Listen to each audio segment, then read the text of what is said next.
Ya, pemirsa, pemanfaatan teknologi digital terbukti mampu meningkatkan kemampuan produksi dan daya saing sektor usaha di berbagai negara termasuk Indonesia. Digitalisasi pun telah menjadi kunci pemberdayaan ekonomi nasional khususnya bagi usaha mikro, kecil, dan menengah atau UMKM. Pemerintah tidak mau ketinggalan dalam mengadopsi teknologi digital dalam mendorong pertumbuhan dan peningkatan kualitas ekonomi nasional.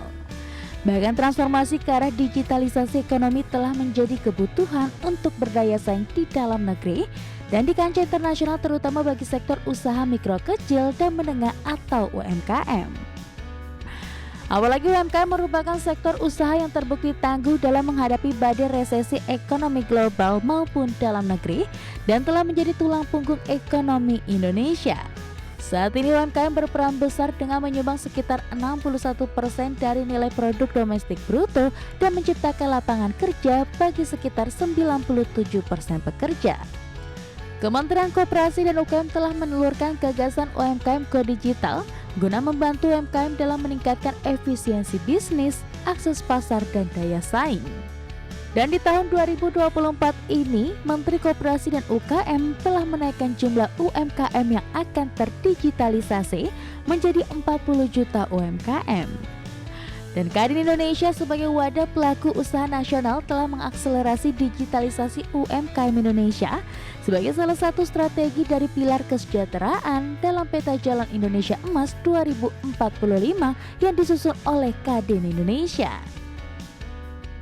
Kadin Indonesia juga telah membangun kemitraan inklusif dengan berbagai pemangku kepentingan berdasarkan prinsip inclusive closed loop.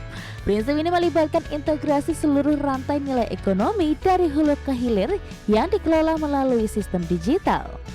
Langkah ini adalah bagian dari upaya perubahan dan terobosan yang lebih efisien untuk meningkatkan skala usaha, produktivitas, kualitas, dan nilai tambah bagi UMKM. Dari Jakarta, Tim Liputan IDX Channel. Ya, pemirsa, untuk membahas tema menarik kita kali ini, digitalisasi kunci pemberdayaan ekonomi nasional, dan sudah hadir bersama saya di studio IDX Channel dengan Bapak Firly Ganinduto, beliau adalah Wakil Ketua Umum Bidang Komunikasi dan Informatika Kadin Indonesia. Selamat pagi Mas Firly. Pagi. Terima kasih atas kehadirannya hari ini di studio. Ini menarik kalau kita bicara digitalisasi ya. Kalau review terlebih dulu dari Kadin begitu terkait dengan perkembangan digitalisasi Indonesia khususnya begitu ya, untuk di bagian ekonomi nasional seperti apa sih saat ini? Ya, jadi kalau misalnya kita lihat landscape ya, bicara kita landscape digital di Indonesia ini cukup berkembang dengan pesat ya. Oke. Beberapa faktor yang mendrive ini. Yang pertama tentunya COVID-19 kemarin. Jadi banyak behavior atau kebiasaan-kebiasaan kita itu yang berubah gitu, termasuk salah satunya digitalisasi. Jadi banyak kayak misalnya meeting online, terus transaksi online dan lain sebagainya, sehingga sektor-sektor kayak misalnya e-commerce, terus fintech, terus edtech sama healthtech itu berkembang pesat gitu. Dan penetrasi di internet di Indonesia ini juga lumayan pesat gitu loh. Karena tadi yang saya sampaikan itu bahwa populasi atau demografi Indonesia ini kan rata-rata muda-muda gitu ya, di 29-30 tahun itu rata-rata, sehingga kapabilitas mereka untuk menerima gitu kan kemajuan teknologi ini cepat gitu, cukup cepat mengadopsi teknologi ini, sehingga memang harus dibarengi oleh kesiapan infrastruktur dari semua pihak gitu, untuk mensupport daripada kegiatan digital ekonomi ini. Oke, kalau dari dunia usahanya sendiri Anda melihat literasi digitalnya begitu dari pelosok-pelosok negeri ini, sehingga kan kita bicara mengenai sektor penopang ekonomi Indonesia, UMKM lah begitu. Apakah sudah bisa benar-benar sesuai harapan begitu literasi yang diberikan ataupun yang sudah mereka lakukan sampai saat ini, atau belum sih?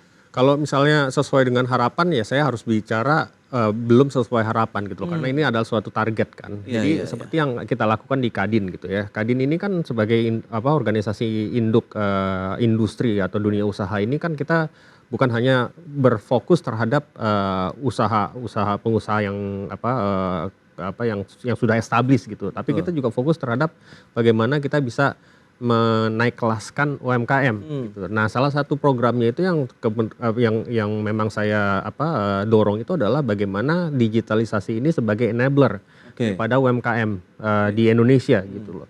Nah, ini program-program ini yang terus kita jalankan agar UMKM naik kelas ini dapat terjadi gitu loh. Naik kelasnya ini bagaimana? Kita ingin melihat bagaimana UMKM ini bisa mengembangkan pasarnya melalui media misalnya e-commerce untuk dapat meningkatkan penjualannya mereka. Contoh.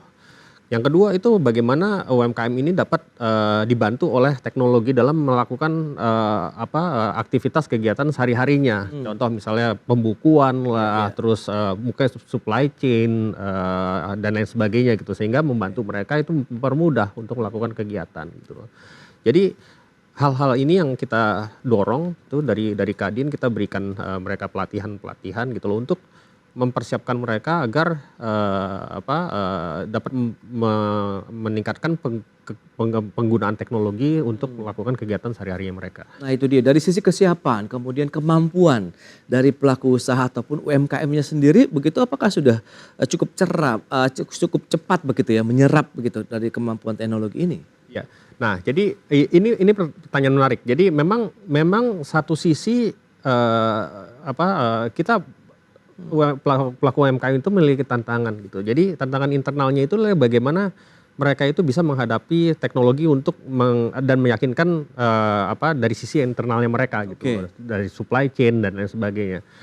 Sebagai contoh kayak misalnya saya waktu itu turun di Wonosobo ya dalam acara Kadin Impact Awards. Jadi kita melakukan kegiatan itu untuk menilai program-program Kadin di daerah gitu loh. Nah, saya turun ke Wonosobo, saya berbicara dengan pedagang kaki lima di pinggir Gunung Dieng itu. Waktu itu es cendol kalau nggak salah ya saya bicara. Dan saya tanya kepada si ibu ini, Bu, bisa nggak terima pembayaran KRIS? KRIS sebagai fintech ya, untuk pembayaran digital. Bilang bisa, oke, saya bayar KRIS atau saya bayar cash. Nah, si ibu itu menarik jawabannya. Ketika saya tanya itu, beliau itu menjawab lebih baik cash. Loh, kenapa, Bu?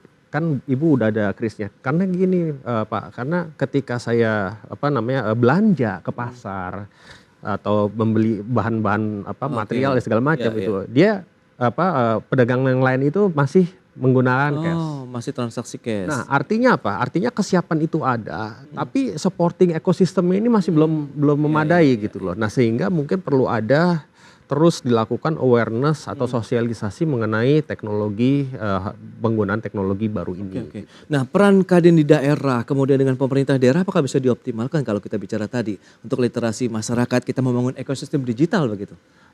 Kalau saya mungkin belum bisa bicara atas nama pemerintah, tapi kalau misalnya atas nama Kadin, kita optimalkan itu selalu, di mana kita selalu mensosialisasikan dan memberikan awareness itu setiap kegiatan Kadin di seluruh Indonesia gitu. Jadi kita selalu berkomunikasi terhadap Kadin daerah, daerah provinsi, kabupaten dan lain sebagainya.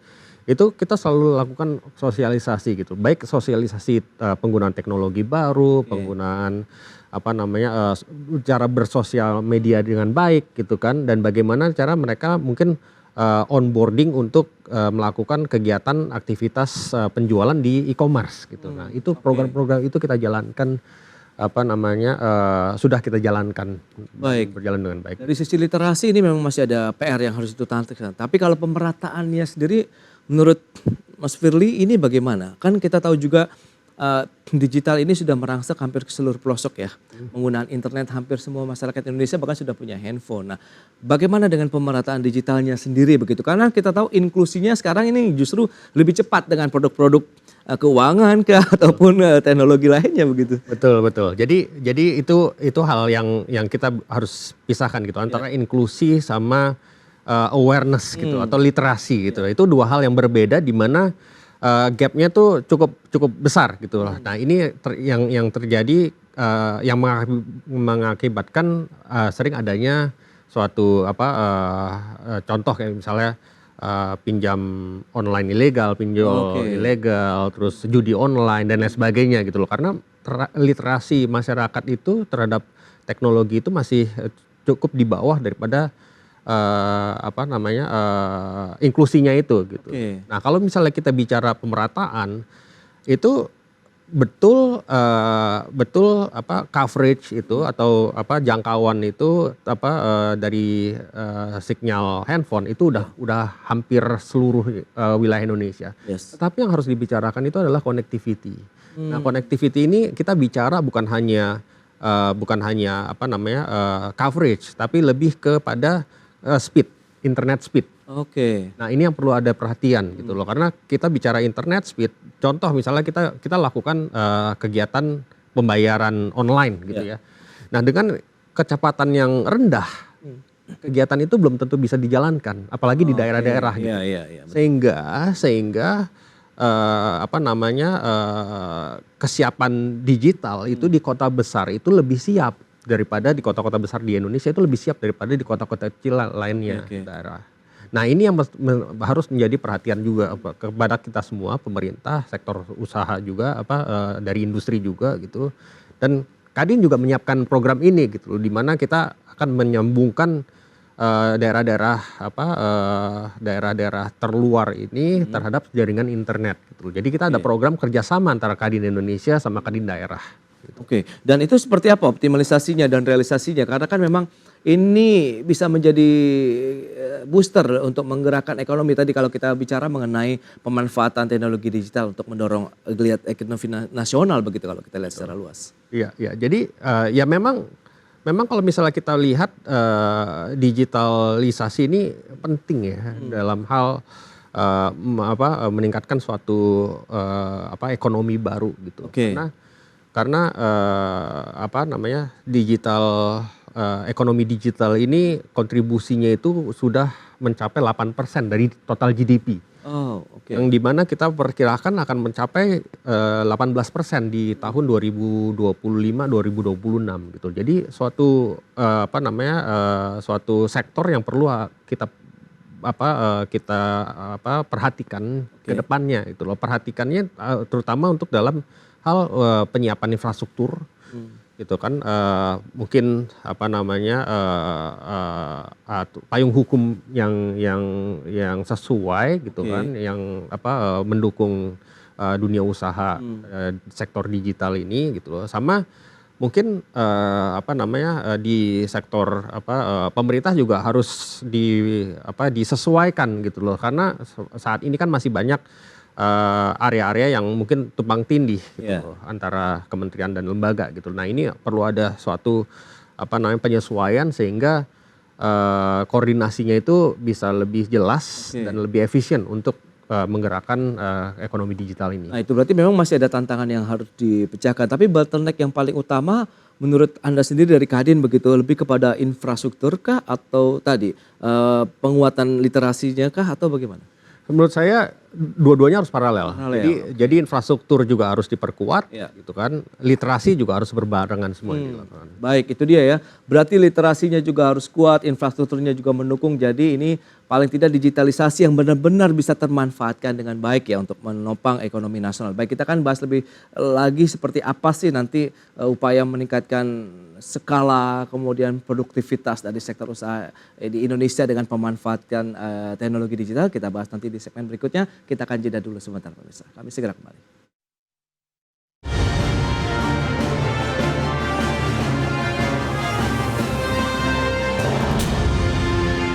Ya, pemerintah melalui Kementerian Koperasi dan UKM mendorong UMKM di tanah air untuk mengubah pola pikir pelaku usaha mikro dari sekedar survival atau bertahan hidup menjadi bermental kuat entrepreneur.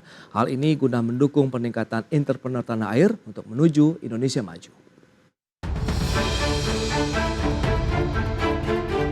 Menteri Koperasi dan UKM Teten Mas Duki mendorong UMKM tanah air untuk mengubah pola pikir usaha mikro menjadi entrepreneur sejati. Langkah yang disiapkan adalah dengan memadukan dan memperkaya pola atau strategi yang terintegrasi ke depan seperti program inkubasi berbasis kewirausahaan. Hal ini diharapkan juga menumbuhkan UMKM baru di subsektor selain kuliner, fashion ataupun kria, melainkan di bidang jasa dan digital seperti games, aplikasi, film, dan musik.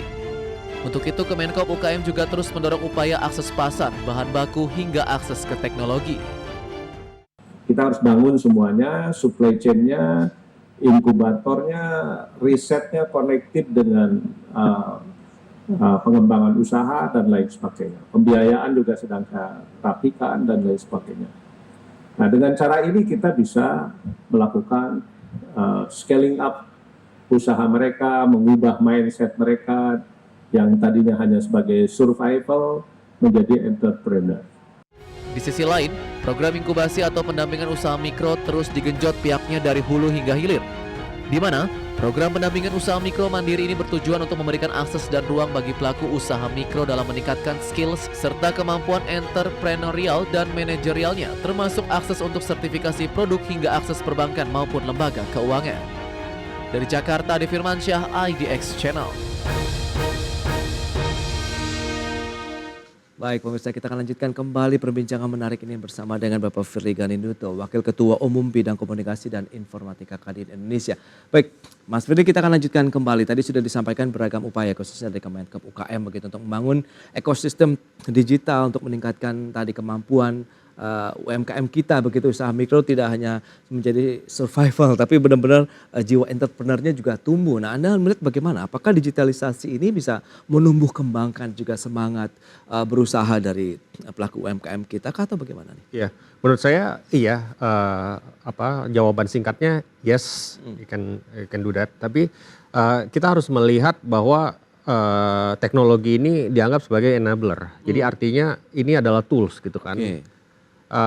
Tools di mana para UMKM itu bisa meningkatkan produksinya mereka, bisa mempermudah kegiatan operasionalnya mereka, bisa melebarkan jangkauan pasarnya mereka dan lain sebagainya gitu loh. Itu harus kita lihat bersama, sehingga perlu ada dilakukan suatu pelatihan-pelatihan gitu kan, pelatihan-pelatihan terhadap mereka gitu, karena mereka itu kan harus diberi suatu pelatihan sehingga mereka bisa menggunakan tools itu dengan baik gitu loh. Jadi kalau misalnya kita memperalat mereka juga harus tahu bagaimana cara menggunakan teknologi ini dengan baik gitu kan. Karena di setiap kebaikan pasti ada kemudaratan, misalnya dari setiap tools ini juga pasti akan ada sisi jeleknya gitu. Nah, ini bagaimana kita bisa mengedukasi mereka, bukan hanya untuk bagaimana menggunakan alat ini, teknologi ini dengan baik, tapi bagaimana mereka juga dapat terhindar dari sisi buruknya daripada penggunaan teknologi ini gitu. Nah, ini yang kita lakukan juga di Kadin. Jadi kita terus lakukan pendampingan gitu. Kita ajak pemerintah juga untuk melakukan suatu pendampingan kepada UMKM gitu. Jadi kita bukan hanya UMKM yang kita dampingi, tapi kita juga beri mereka itu pendampingan dengan pengusaha-pengusaha yang lebih besar gitu loh, agar mereka itu dapat menularkan gitu, atau dapat dalam arti menularkan, mereka dapat memberi pelajaran kepada si UMKM bagaimana cara beroperasi dengan baik, serta memberi kesempatan si UMKM ini untuk memberikan kesempatan untuk supply barang mentah dan lain sebagainya gitu loh. Oke, jadi terlibat dalam rantai pasok lah ya berarti. Kita libatkan mereka gitu loh. Jadi kita bentuk suatu ekosistem yang close loop ekosistem di mana mereka ini juga akan saling mendukung gitu dari kegiatan usaha ini. Nah, bicara mengenai strategi untuk meningkatkan skala usaha, kemudian produktivitas, kualitas serta nilai tambah bagi UMKM-nya sendiri ini, menurut Anda akan seperti apa dengan memanfaatkan tadi teknologi digital yang saat ini sudah merambah hampir ke semua sektor dan sendi-sendi kehidupan manusia di Indonesia begitu? Jadi sekarang ini kalau misalnya kita melihat perkembangan teknologi mulai dari misalnya fintech, mereka bisa dapat akses untuk pendanaan bagi mereka yang unbankable gitu loh. Jadi yang belum memiliki track record baik di perbankan, mereka dapat akses ke ke fintech, tentunya yang legal ya.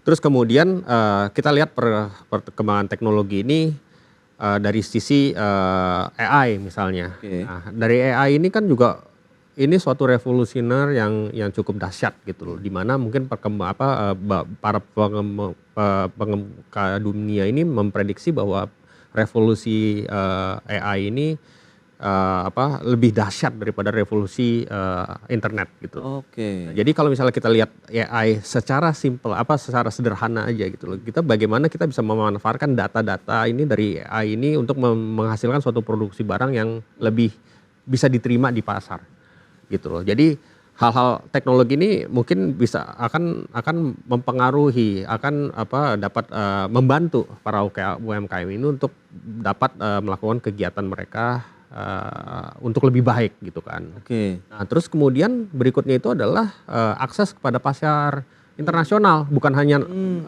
nasional aja tapi internasional gitu loh. Di mana Kadin juga sudah melakukan itu, di mana kita mengkurasi beberapa UMKM dan kita fasilitasi mereka untuk ekspor ke Jepang. Oke. Ini sudah kita lakukan dan nilai transaksinya itu cukup signifikan, itu mencapai 10 miliar rupiah. Jadi UMKM ini sudah ekspor ke Jepang.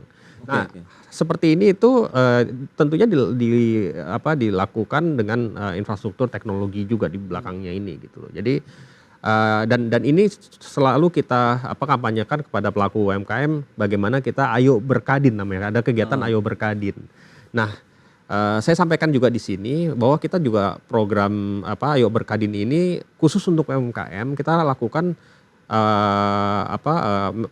keanggotaan gratis. Dan dengan keanggotaan gratis itu UMKM itu akan diberikan kesempatan untuk memiliki domain dan website. Jadi ini satu hal simpel dari sektor teknologi itu bagaimana kita memberikan fasilitas, benefit atau keuntungan kepada UMKM untuk dapat memasarkan produk mereka gitu loh. Karena ini yang kita pelajari beberapa tahun terakhir, bahwa calon pembeli khususnya untuk di luar negeri itu memiliki kebiasaan untuk mengecek gitu kan, melihat apa sih produknya segala macam gitu, dan mereka selalu menggunakan internet gitu loh untuk melakukan searchingnya ini. Nah, ketika si UMKM itu memiliki website, itu mudah bagi mereka untuk melihat apa sih produk ini gitu loh. As simple as website. Verifikasi dan lain-lain ya terkait dengan kualitas barang, desain dan lain-lain itu difasilitasi. Tapi dengan dukungan seperti ini bagaimana respon dari UMKM kalau pemanfaatan tadi? Karena kan ini menarik, kita bisa memasarkan produk UMKM kita bahkan sampai ke luar negeri tadi dengan menggunakan fasilitas tadi. Betul. Ini terus terang memang positif responnya. Jadi kita terus akan menggalakkan ini dan bukan hanya ke Jepang aja. Jadi nanti kita akan melebarkan kerjasama kita dengan melalui kadin-kadin bilateral kita untuk men-establish connection ini gitu. Jadi ketika koneksi itu terjadi, UMKM itu akan siap untuk melakukan ekspor. Baik, dan kita tahu juga Kadin sudah meramu ada peta jalan Indonesia Emas 2045. Nah, ini mungkin bisa dijelaskan update implementasinya sudah sejauh mana ini Mas Firdy? Karena tadi digitalisasi ini benar-benar bisa termanfaatkan dengan baik. Betul, jadi Indonesia Emas ini adalah suatu inisiatif dari Kadin. Itu bagaimana kita merangkul setiap stakeholders. Jadi mulai dari sisi sektor edukasi, sektor industri tentunya, dari pemerintah dan sektor agama juga gitu. Jadi kita konsolidasi semua masukan dari seluruh sektor itu untuk merumuskan bagaimana kita bisa mencapai Indonesia Emas di 2045. Dan sosialisasi ini sudah kita lakukan kepada 60 kementerian dan lembaga. Sudah kita sosialisasikan, dan ke 55 mitra di luar negeri. Jadi cukup masif, dan kita slogannya ini kan inklusif. Jadi kita akan sebarkan terus gitu loh bagaimana cara Indonesia Emas tercapai di tahun 2045 ini. Baik, itu dia ya terkait dengan proyeksi dari bagaimana Indonesia Emas 2045 dengan beragam upaya juga yang sudah dilakukan oleh Kadin Indonesia bekerja sama tentunya dengan pemerintah, dan menjadi akhir juga dari dialog kita pada hari ini. Mas Firdy, terima kasih banyak atas kehadiran informasi yang sudah Anda sampaikan terkait dengan digitalisasi ini, benar-benar bisa menjadi booster nih bagi ekonomi Indonesia ke depan ya. Terima kasih. Baik pemirsa, 1 jam sudah saya menemani Anda dalam Market Review. Perbaharui terus informasi Anda hanya di IDX Channel, your trustworthy and comprehensive investment reference. Karena urusan masa depan harus terdepan, aku investor saham. Sampai jumpa.